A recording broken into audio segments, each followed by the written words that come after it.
किसी समय की बात है। एक घना जंगल था जहां कई प्रकार के जानवर रहते थे।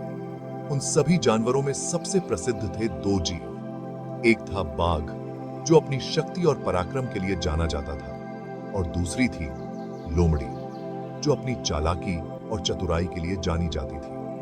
दोनों की खूबियां अलग थीं, लेकिन उनके स्वभाव में बहुत फर्क था। बाघ हमेशा सोचता था कि ताकत ही सब कुछ है, जबकि लोमड़ी को यकीन था कि बुद्धिमानी से हर समस्या हल हो सकती है। बाघ का अभिमान। बाघ बेदीटपहा। एक दिन बाघ जंगल में शिकार करने के लिए निकला।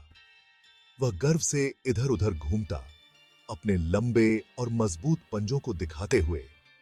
वह छोटे-छोटे जानवरों को डराता और कहता, मेरी ताकत के आगे कोई नहीं टिक सकता। मैं जंगल का राजा हूं। मेरी शक्ति से हर कोई डरता है। बाघ का यह घमंड उसकी आदत बन चुका था। जंगल के सभी जानवर उससे डरते थे और उसके रास्ते से हट जाते थे। लेकिन लोमड़ी, जो दूर से बाघ की बातें सुन रही थी, सोच में पड़ गई। लोमड़ी ने सोचा, ताकत अच्छी बात है, लेकिन बिना बुद्धि के ताकत किसी काम की नहीं। बाघ तो केवल अपनी शक्ति पर घमंड कर रहा है, लेकिन मैं इसे सिखाऊंगी कि चतुराई भी महत्वपूर्ण है। एक दिन लोमड़ी ने बाघ के पास जाकर कहा, हे बाघ भाई, तुम वास्तव में बहुत ताकतवर हो, लेकिन क्या तुम जानते हो कि केवल शक्ति से सब कुछ हासिल नहीं होता? कभी-कभी चतुराई भी बड़ी चीजें हासिल करवा सकती है। बाघ ने हंसते हुए कहा, लोमड़ी, तुम इतनी छोटी और कमजोर हो। तुम्हारी चतुराई मेरी शक्ति के आगे कुछ नहीं है। मैं अपनी शक्ति से सब कुछ हासिल कर सकता हूं। तुम्हारी चालाकी का मेरे आगे कोई मोल नहीं। लोमड़ी मुस्कुराते हुए बोली, शक्ति अच्छी है बाघ भाई, लेकिन शक्ति और बुद्धि का तालमेल ही असली जीत दिला सकता है। चलो, एक प्रतियोगिता करते हैं। अगर मैं तुम्हें अपनी चतुराई से मात दे दूं, तो तुम्हें मानना होगा कि बुद्धि भी उतनी ही महत्वपूर्ण है जितनी शक्ति। बाघ ने स्वीकार कर लिया। उसे विश्वास था कि वह हर हालत में जीत जाएगा।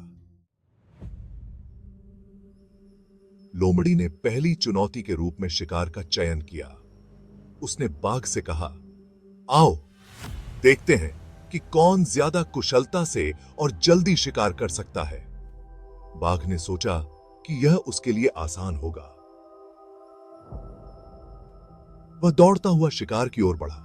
अपनी शक्ति और रफ्तार के बल पर उसने शिकार को पकड़ लिया। वहीं दूसरी ओर लोमड़ी ने अपनी चतुराई का प्रयोग किया। उसने धीरे-धीरे शिकार के पास जाकर उसे फंसाने का तरीका निकाला। उसने जाल तैयार किया और शिकार को आसानी से पकड़ लिया, बिना ज्यादा दौड़ भाग के। बाघ को यह देखकर हैरानी हुई।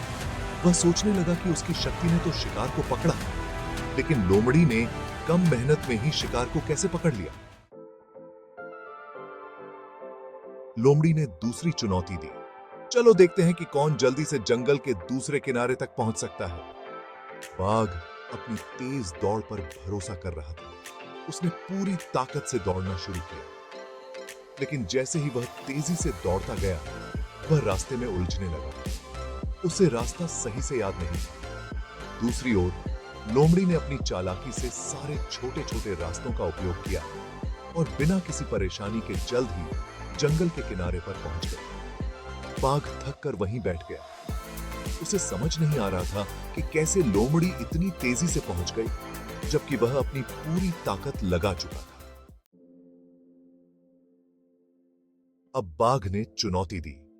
बाघ ने कहा, चलो, अब देखते हैं कि कौन इस गहरी नदी को पार कर सकता है। यह काम केवल मेरी शक्ति के बल पर हो सकता है। बाघ ने नदी में छलांग लगाई और अपनी ताकत के दम पर तैरने लगा, लेकिन नदी की धार तेज थी और उसे तैरने में मुश्किल हो रही थी। वहीं लोमड़ी ने कुछ दूरी पर एक पेड़ देखा, जिसकी लंबी शाखाएं नदी के ऊपर फैली हुई थीं। वह उस पेड़ पर चढ़ गई और उसकी शाखाओं का इस्तेमाल करते हुए नदी को बिना तैरे ही पार कर लिया। बाघ ने जब यह देखा तो उसे एहसास हुआ कि लोमड़ी ने बिना ताकत के ही नदी को पार कर लिया। जबकि वह अपनी पूरी शक्ति लगा चुका था। अब बाघ ने मान लिया कि ताकत के साथ साथ बुद्धि भी महत्वपूर्ण है। उसने लोमड़ी से कहा, तुम सही कह रही थी, केवल ताकत से सब कुछ नहीं पाया जा सकता, चतुराई भी उतनी ही जरूरी है। तुम्हारी चालाकी ने मुझे हर बार मात दी। लोमड़ी ने मुस्कुराते हुए कहा, शक्ति और बुद्धि का सही तालमेल ही असली जीत की कुंजी है। अगर हम दोनों मिलकर काम करें तो कोई भी चुनौती बड़ी नहीं होगी। उस दिन के बाद से बाघ और लोमड़ी दोनों ने अपनी विशेषताओं का सम्मान किया और एक साथ मिलकर जंगल में रहने लगे।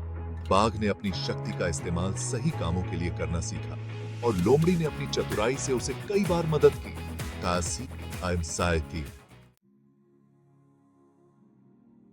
इस कहानी से यह सीख मिलती है कि केवल ताकत से काम नहीं चलता, कभी-कभी हमें चतुराई और समझदारी से भी काम लेना पड़ता है। शक्ति और बुद्धि का सही तालमेल ही सच्ची सफलता दिला सकता है। धन्यवाद मेरे वीडियो को देखने के लिए। धन्यवाद मेरे वीडियो को